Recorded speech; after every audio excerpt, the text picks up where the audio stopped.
Assalamualaikum warahmatullahi wabarakatuh. Perkenalkan, nama saya Hafiz Rizky, NIM 25291. Baiklah, di sini saya akan membacakan pemahaman saya, yaitu tentang penyelenggaraan jenazah. Jenazah sebelum dikuburkan pasti akan dimandikan, dikafani serta disolatkan sebelum nantinya dikuburkan ke liang lahat. Hukum dari penyelenggaraan jenazah adalah fardu kifayah atau wajib dikerjakan. Untuk melakukannya pun tidak boleh sembarangan. Tata cara aturannya telah ditetapkan dan tidak boleh sampai terlewatkan. Dan berikutnya adalah jenazah yang wajib dan tidak wajib untuk dimandikan. Perlu diketahui ada beberapa jenis jenazah yang perlu dimandikan, yaitu jenazah seorang muslim atau muslimah, seorang jenazah tubuhnya masih utuh bukan karena mati syahid, dan bayi yang tidak meninggal karena bukan keguguran. Sedangkan jenazah yang tidak wajib untuk dimandikan adalah orang-orang yang meninggal karena mati syahid, badannya tidak utuh, serta bayi yang karena meninggal karena keguguran. Berdasarkan syariat Islam, yang lebih utama memandikan jenazah adalah anggota keluarganya. Hal ini juga ada aturannya sebagai berikut.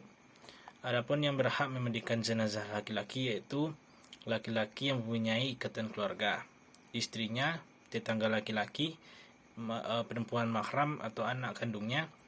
Sedangkan jenazah perempuan yang berhak memandikannya yaitu suaminya, perempuan yang masih ada ikatan dengannya, tetangga perempuan, serta laki-laki mahram atau anak kandungnya. Serta jika jenazahnya anak kecil di bawah usia 7 tahun, maka boleh dimandikan baik oleh laki-laki maupun perempuan, dan sebaliknya perlu dilakukan didampingi oleh orang yang ahli fikih. Nah, selanjutnya yaitu peralatan untuk memandikan jenazah. Sebelum jenazah dimandikan, ada beberapa hal yang perlu disediakan. Adapun peralatannya tersebut sebagai berikut ini. Yang pertama yaitu air putih secukupnya atau air bersih. Yang selanjutnya yaitu sabun, wangi-wangian yang non alkohol atau ditambahkan dengan air kapur parus. Yang ketiga yaitu sarung tangan untuk memandikan. Yang keempat adalah kapas untuk membantu membersihkan juga. Serta yang kelima yaitu potongan atau gulungan kain kecil untuk mengikat kalau ada yang saat mengganggu saat mencuci gitu. Yang keenam yaitu handuk dan kain basahan dan lain-lain. Dan berikut ini adalah doa untuk memandikan jenazah laki-laki, yaitu nawaitu guslan hadazil mayiti lillahi ta'ala, yang berarti saya niat untuk memandikan memenuhi kewajiban dari mayat laki-laki karena Allah Ta'ala. Dan doa untuk memandikan jenazah perempuan adalah nawaitu guslan adaan hadizil mayiti lillahi ta'ala. Artinya itu saya niat untuk memandikan untuk memenuhi kewajiban untuk mayat perempuan karena Allah Ta'ala. Dan berikut ini adalah tata cara untuk memandikan jenazah. Berikut ini adalah tata cara jenazah dalam Islam yang perlu kamu tahu. Pastikan untuk diperlakukan jenazah dengan lembut saat membalik maupun menggosok anggota tubuhnya. Jangan lupa menggunakan sarung tangan serta ikuti cara sebagai berikut ini. 1. Membaca niat.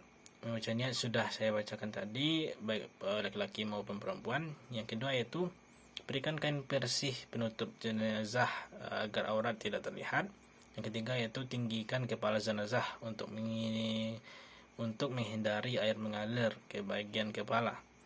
Lalu bersihkan bersihkan seluruh anggota badannya, baik gigi, lubang hidung, celah ketiak, lubang telinga, celah jari tangan, dan rambut.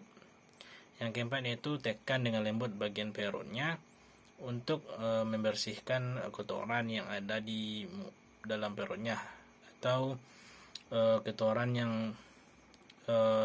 tersisa di bagian dubur dan kubur. Ya.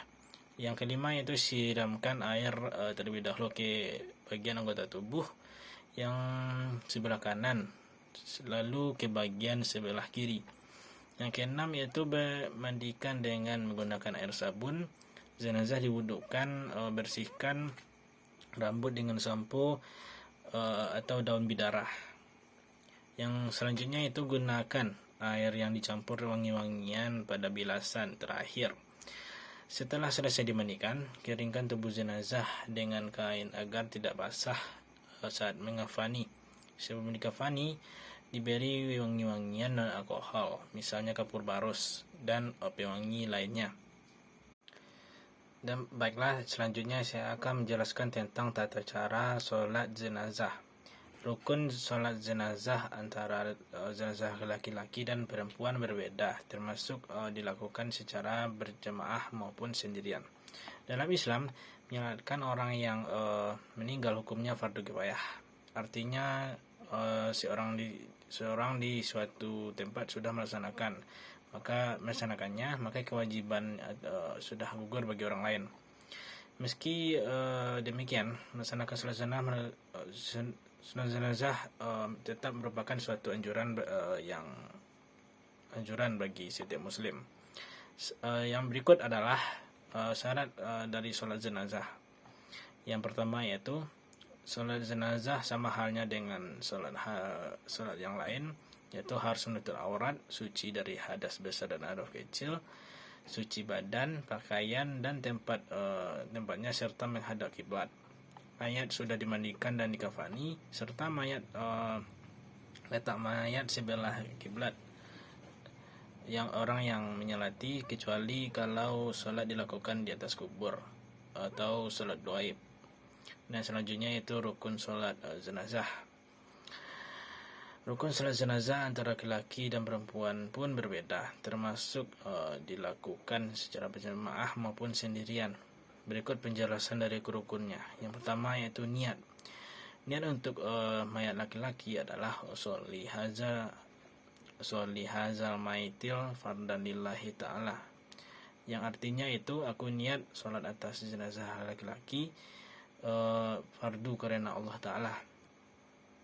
Dan selanjutnya itu niat melafazkan laki-laki jenazah perempuan, yaitu sholli man sholla alahil imamu ma'muman fardan lillahi ta'ala, yang artinya itu aku niat sholat atas jenazah yang disolati imam fardu karena Allah Ta'ala. Dan rukun yang selanjutnya itu berdiri. Sholat jenazah dilakukan dengan berdiri, sebab sholat jenazah tergolong sholat fardu. Sedangkan setiap sholat pada fardu wajib dilaksanakan dengan cara berdiri. Tapi jika seseorang tidak mampu berdiri karena sakit, maka bisa dilakukan duduk seperti halnya ketentuan yang terdapat dalam sholat 5 waktu. Dan yang ketiga yaitu takbir 4 kali. Jumlah takbir dalam sholat jenazah harus 4 kali. Ini termasuk takbiratul ihram. Jika tidak cukup 4 kali, maka sholat dekat 3 sah. Yang selanjutnya yaitu membaca Al-Fatihah. Dan yang kelima membaca sholawat dengan berbunyi Allahumma sholli ala sayyidina Muhammad wa ala ali sayyidina Muhammad kama shallaita ala sayyidina Ibrahim wa barik ala sayyidina Muhammad wa ala ali sayyidina Muhammad kama barakta ala sayyidina Ibrahim wa ala Ibrahim wa ala ali sayyidina Ibrahim fil alamin innaka Hamidum Majid. Ya Allah, limpahkanlah rahmat kepada Nabi Muhammad dan kepada keluarga Nabi Muhammad. Setelah engkau limpahkan rahmat kepada Nabi Ibrahim dan keluarga Ibrahim, limpahkan pula keberkahan bagi Nabi kami dan bagi keluarga Nabi Muhammad, sebagaimana telah engkau limpahkan keberkahan Nabi Ibrahim dan keluarga Nabi Ibrahim. Sesungguhnya di alam semesta engkau maha terpuji dan maha agung. Dan yang keenam yaitu mendoakan jenazah yang berbunyi Allahumma firlahu wa'afihi wa'afuanahu wa'akhrim nuzulahu wa wasi' madakalahu wa siruhu bil ma'i wa salji wal barodi wa nafkihi minal qataya kama yunakasabul abidu minal danas wa abidul hudaran khairan min narihi wa akhlaq khairan min zawjihi akhihi fisnata qabri wa azabannar, yang artinya yaitu, ya Allah, ampunilah dia, rahmatilah dia, bebaskan dan maafkanlah dia, muliakanlah tempatnya, luaskanlah kuburnya dan mandikanlah ia dengan air, salju dan es. Bersihkan dia segala kesalahan sebagai engkau membersihkan baju yang putih dari kotoran. Berikanlah ia rumah yang lebih baik di rumahnya atau di dunia, keluarga yang lebih baik dari keluarganya, pasangan lebih baik dari pasangannya, kemudian masukkanlah ia ke dalam surga, dan lindungilah ia dari siksa kubur dan siksa neraka. Dan yang selanjutnya yaitu membaca salam yang berbunyi Assalamualaikum warahmatullahi wabarakatuh dan Assalamualaikum warahmatullahi wabarakatuh. Alhamdulillahirrahmanirrahim. Mungkinlah sekian pemahaman saya tentang yaitu tentang menyelenggarakan jenazah dan sholat jenazah. Kalau ada kesalahan kata dan perkataan saya dan sikap saya mohon maaf. Wabillahi taufiq wal hidayah. Assalamualaikum warahmatullahi wabarakatuh.